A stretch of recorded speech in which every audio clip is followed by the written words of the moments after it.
दोस्तों, आपने पिछले भाग में देखा कि शालू अब काफी खुश रहती है। अब उसके आगे की कहानी। मैं दोपहर में खाना खाने के बाद बिस्तर पर लेटी ही थी कि फोन की घंटी बजने लगी। मैंने बेमन से फोन उठाया। शालू की आवाज कानों में पड़ी। प्लीज नाराज मत होइएगा, आपका पता किसी को दिया है। मेरे नाम का एक पैकेट आएगा, उसे रख लीजिएगा, मेरे घर में मत दीजिएगा। मेरे कुछ कहने से पहले उसने फोन काट दिया। शालू रोज ही पूछती, पैकेट आया? 2-3 दिन बाद कोरियर वाला शालू के लिए एक बड़ा सा पैकेट दे गया। मैंने उसे एसएमएस करके इसकी खबर कर दी।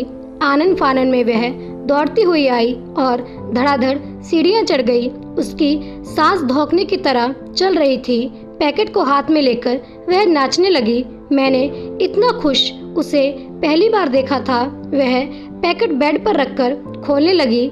लाल रंग का सूट, मैचिंग कड़े, इयररिंग, छोटा सा टेडी और कार्ड को पढ़ पढ़कर वह शर्माती जा रही थी। देखिए कितना प्यार करता है वह मुझे।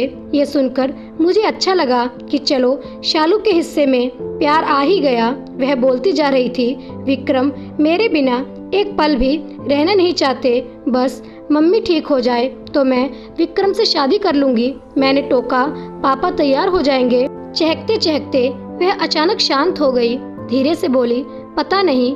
फिर अचानक उसकी आवाज में गुस्सा भर गया। आखिर वो कौन होते हैं मेरी जिंदगी में दखल देने वाले? उन्होंने कब मुझे अपनी बेटी समझा? मैं चाहे जिससे शादी करूं। शालू सब सामान लेकर चली गई।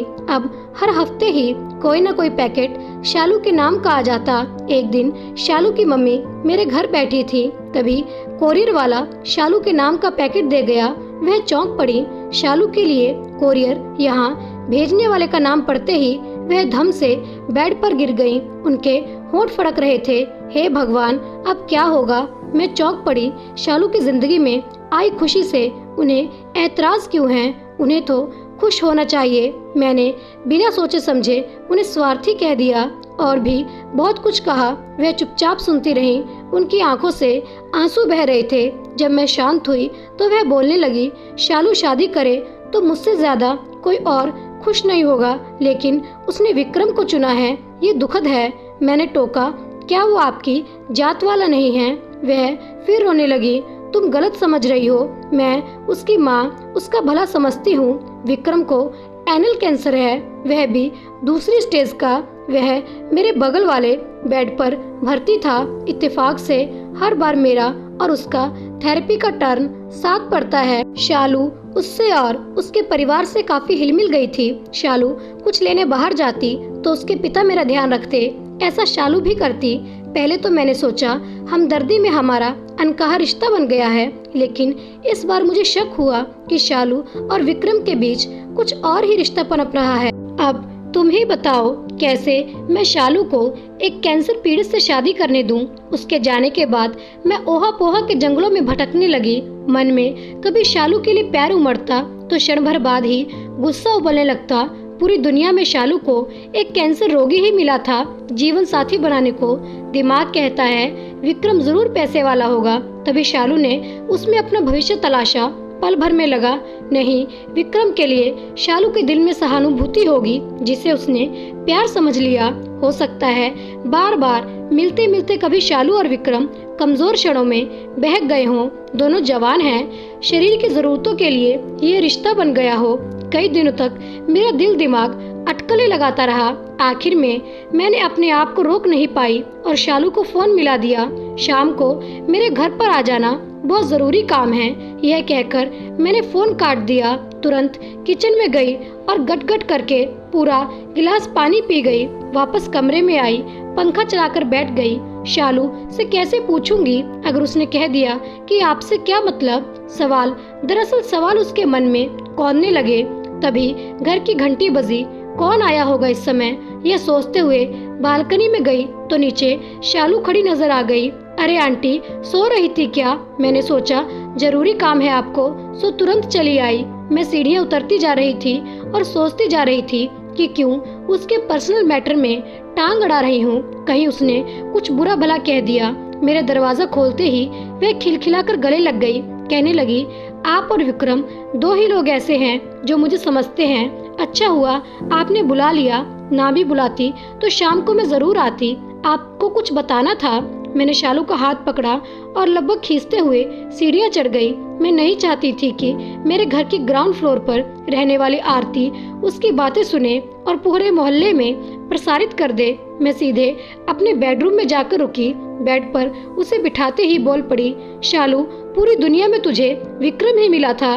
वह मेरे चेहरे को बेइज्जती निगाहों से देख रही थी, जैसे कह रही हो आप मुझे समझ नहीं पाई। कमरे में सन्नाटा गहरा पसरता जा रहा था। हम दोनों ही एक दूसरे को समझने और ना समझने की झंझावात से जूझ रहे थे। थोड़ी देर बाद उसने चुप्पी तोड़ी।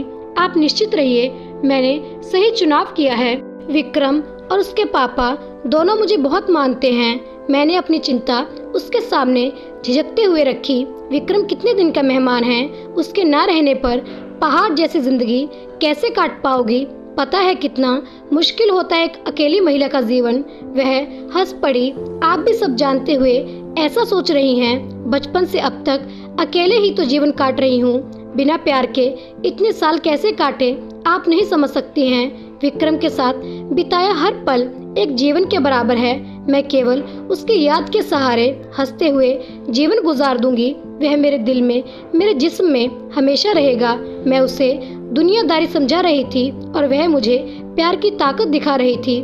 काफी तर्क वितर्क कर आखिर मैंने सरेंडर कर दिया। मुझे यकीन हो गया था कि विक्रम से उसे बेतहाशा प्यार मिला है।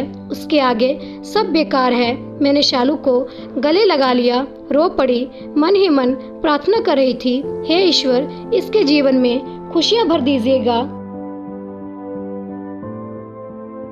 अब शालू के साथ मैं भी 4 जून का इंतजार कर रही थी। आखिर वो दिन आ ही गया। मैं बार बार बालकनी में झांकने चली जाती। शालू ने शायद मेरी इस हरकत को अपनी बालकनी से देख लिया। तभी उसका एसएमएस आया, आंटी अभी 1 घंटे में विक्रम और उसके पापा आएंगे। जब वे कॉलोनी में आएंगे मुझे मिस कॉल कर देंगे, तब मैं आपको कॉल करूंगी। मैं अब बैठकर इंतजार करने लगी। कभी घड़ी की ओर देखती, कभी मोबाइल उठाकर चेक करती कि नेटवर्क आ रहे हैं या नहीं। समय काटे नहीं कट रहा था। आखिर टीवी ऑन कर लिया। कॉमेडी शो चल रहा था, लेकिन उसे देखने में मेरा मन नहीं लग रहा था। बेवजह चैनल बदलने लगी। तभी मोबाइल की रिंगटोन कानों में पड़ी। मैं फोन लेकर बालकनी में दौड़ पड़ी। शालू बालकनी में खड़ी मुझे फोन मिला रही थी। मैं अपनी हरकत पर हंस पड़ी। फिर मोबाइल कॉल रिसीव किया। वह धीरे धीरे बोल रही थी, वो आ गए, आप बालकनी में रहिएगा। फोन कटते ही शालू के घर की ओर 2 लोग पैदल आते नजर आए। वाकई शालू की चॉइस जबरदस्त है। विक्रम की डैशिंग पर्सनैलिटी किसी का भी मन मोह सकती है। उसे देखकर लग नहीं रहा था कि कैंसर रोगी है। उसके पापा जरूर थोड़े कमजोर दिख रहे थे। पल भर में शालू ने दरवाजा खोला और वे अंदर चले गए। हर तरफ सन्नाटा पसर गया। मैं भी अंदर आकर टीवी देखने लगी। 2 घंटे बाद शालू आई। उसके हाथ में मिठाई थी। हंसते हुए बोली, मैं रात में विक्रम के साथ मुंबई जा रही हूँ। अब शायद ही कभी आपसे मुलाकात हो। मैं अचंभे में थी। मैं कुछ बोलती उससे पहले ही वह बोल पड़ी। विक्रम के पापा ने मेरे पापा से मेरा हाथ मांगा तो वह भड़क गए। बहुत बुरा भला कहने लगे। कह रहे थे कि मैंने विक्रम से शादी की तो मुझे मरा हुआ मान लेंगे। सच बताऊं, ये सुनकर मैं चुप नहीं रह पाई। मैंने भी निर्णय सुना दिया। आज ही घर छोड़कर विक्रम के साथ चली जाऊंगी। बस जा रही हूँ। मैं कुछ बोलने की स्थिति में नहीं थी। मैंने उसे गले लगा लिया। वह चली गई। अगले दिन सुबह पूरे मोहल्ले में चर्चा थी। प्रसाद जी की बेटी भाग गई। जितने मुंह उतनी बातें। कोई बता रहा था अपने से दुगने उम्र वाले के साथ भागी है। माँ के गहने जेवर बटोर ले गई, नाक कटवा गई। मैं सब जानकर भी चुप रही। 2 दिन बाद शालू का फोन आया। उसकी आवाज में गजब की खनखनाहट थी। मेरा दिल जुड़ गया। वह बोलती जा रही थी, मैं ठीक ठाक पहुंच गई। यहाँ विक्रम का घर बहुत अच्छी जगह है। थोड़ी दूर ही समुद्र का किनारा है। घर बहुत बड़ा नहीं है, लेकिन उनका और उनके पापा का दिल बहुत बड़ा है। पापा कल ही हमें आर्य समाज मंदिर ले गए। और शादी की रस्म पूरी करा दी। जानती हैं मुझे घर का काम नहीं करने दे रहे, कहते हैं नई बहू से तुरंत काम थोड़ी ही कराने लगेंगे। वह खिलखिलाती जा रही थी और बताती जा रही थी, मैं खुश हो रही थी। तभी वह गंभीर हो गई, कहने लगी, आपके लिए एक लेटर छोड़ आई हूँ, मेरे कमरे में स्टडी टेबल पर लैंप के नीचे है, प्लीज ले लीजिएगा। फिर फोन कट गया। थोड़ी हिचक के साथ मैं प्रसाद निवास के बाहर खड़ी थी। घंटी बजाई। काफी देर बाद दरवाजा खुला। सामने मिसेस प्रसाद खड़ी थी। मुझे देखकर जैसे ही उन्हें थोड़ा ढांढस बंधा, आइए बोलकर वे अंदर जाने के लिए मुड़ गईं। अपने कमरे में जाकर वे तुरंत बाहर निकली और मेरे हाथ में एक कागज का टुकड़ा पकड़ा दिया। लगता है शालू ने इन्हें भी फोन कर बता दिया, लेकिन मिसेस प्रसाद की आवाज ने ये भ्रम तोड़ दिया। वह कह रही थी, उसके पापा के कमरे में ये लेटर मिला है। मैंने लेटर खोला। सबसे ऊपर लाल स्केच पेन से हेडिंग लिखी थी, सुसाइड नोट। मैं अचकचा कर उनकी ओर देखने लगी। मिसेस प्रसाद के चेहरे पर मजबूरी के भाव तैर रहे थे।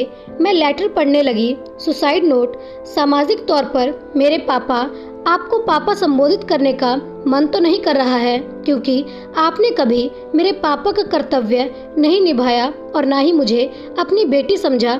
लेकिन क्या संबोधित करूं, समझ में नहीं आ रहा। समाज आपको मेरा पापा समझता है, इसलिए यह संबोधन लिख रही हूँ। बचपन से कभी आपने मुझे प्यार नहीं दिया। मैं खुद ही इस दुनिया में नहीं आई, आप और माँ मुझे इस दुनिया में लाए। फिर क्यों मेरी उपेक्षा की? क्या मेरी लड़की होना इतना बड़ा अपराध है कि मेरी उपलब्धियां भी आपका सिर ऊंचा नहीं कर पाई? मैं अपनी मेहनत से हर क्लास में फर्स्ट आई, हाई स्कूल में मेरिट लिस्ट में नाम आने के बाद भी आपने मुझे बधाई नहीं दी। मेरे होने की सजा मुझे हर पल दी। यही नहीं, माँ भी बराबर सजा भुगत रही है। मैंने PSC प्री क्वालिफाई किया, तब भी घर में सन्नाटा ही रहा। बैंकिंग भर्ती की परीक्षा में सफलता पाई, तब भी आपने कुछ नहीं कहा। मैंने इसे अपना नसीब समझ लिया। आपके भय में माँ भी मुझ पर खुलकर लाड प्यार लुटा नहीं पाई। फिर भी माँ से कोई शिकायत नहीं। उस दिन मैंने आपसे कहा कि विक्रम से शादी की तो मुझे मरा हुआ मान लेंगे। मैंने उनके सामने आपको कुछ नहीं कहा, लेकिन अब दिल नहीं मान रहा है। मैं कहना चाहती थी कि आपने मुझे कब जिंदा माना। आप मुझे कोख में मार नहीं पाए, लेकिन हमेशा मुर्दा ही समझा। अगर जिंदा समझा होता तो कभी तो पसीजते, कभी तो दुलारते, कभी तो मुझ पर गर्व करते।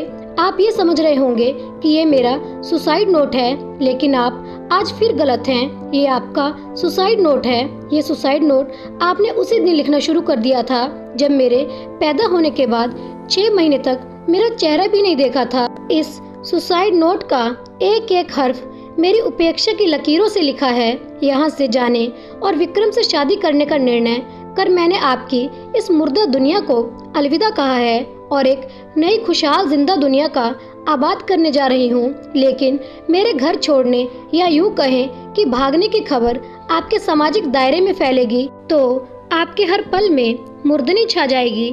बेइज्जती और ताने आपके गले को कसते रहेंगे। आप जिएंगे लेकिन हर पल मरेंगे। इस मौत को तो आपने अपने हाथों से गढ़ा है, जिसको कभी आपने बेटी नहीं समझा। शालू पीछे मुड़ी तो शालू के पापा को खड़े पाया। मैं उनको इग्नोर करते हुए शालू के कमरे की ओर चल दी। मैं जल्दी से जल्दी उस लेटर को पाना चाहती थी जो शालू ने मेरे लिए लिखा था। स्टडी टेबल पर लैंप के नीचे मुझे लेटर मिल गया। मैंने क्षण भर भी बीतने नहीं दिया और लेटर पढ़ने लगी।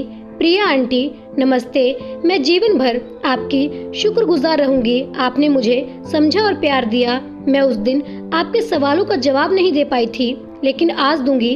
आपने पूछा था कि पूरी दुनिया में मुझे विक्रम ही मिला था जिसके जीवन का आसरा नहीं, उसे क्यों चुना? मैं सच बताऊं, विक्रम के पापा ने मुझे इतना मान और प्यार दिया कि मुझे वह अपने लगने लगे। मैंने जैसा पिता चाहा था वह वैसे ही थे। आप हंसेंगी, लेकिन मैंने पहले विक्रम के पापा को चुना और फिर विक्रम से निकटता बढ़ाई। वह दिल का बहुत अच्छा है। अपनी विल पावर, पापा की देखभाल और मेरे प्यार की ताकत से वह अपने रोग को मात देने में लगा है। मुझे भरोसा है कि वह जीतेगा। आंटी, भविष्य भगवान ही जानता है, लेकिन विक्रम के साथ ही मुझे पापा भी मिल गए हैं। अब आप ही बताइए, मेरे जीवन की इतनी बड़ी कमी दूर करने वाले को चुनकर मैंने कुछ गलत किया है क्या? मैं जानती हूँ कि आप मेरी मन स्थिति समझ सकती हैं। प्लीज आंटी, मेरी मम्मी का ख्याल रखिएगा। मैं आपको फोन करती रहूंगी। आपकी शालू। अब मेरे मन में कोई सवाल नहीं उमड़ रहे थे। हे ईश्वर, शालू जैसी हिम्मत हर उस लड़की को दे जिसे पैदा होने के बाद भी जीवन भर मुर्दा समझा जाता है। तो दोस्तों, हमारी यह कहानी सुसाइड नोट यहाँ समाप्त हो जाती है।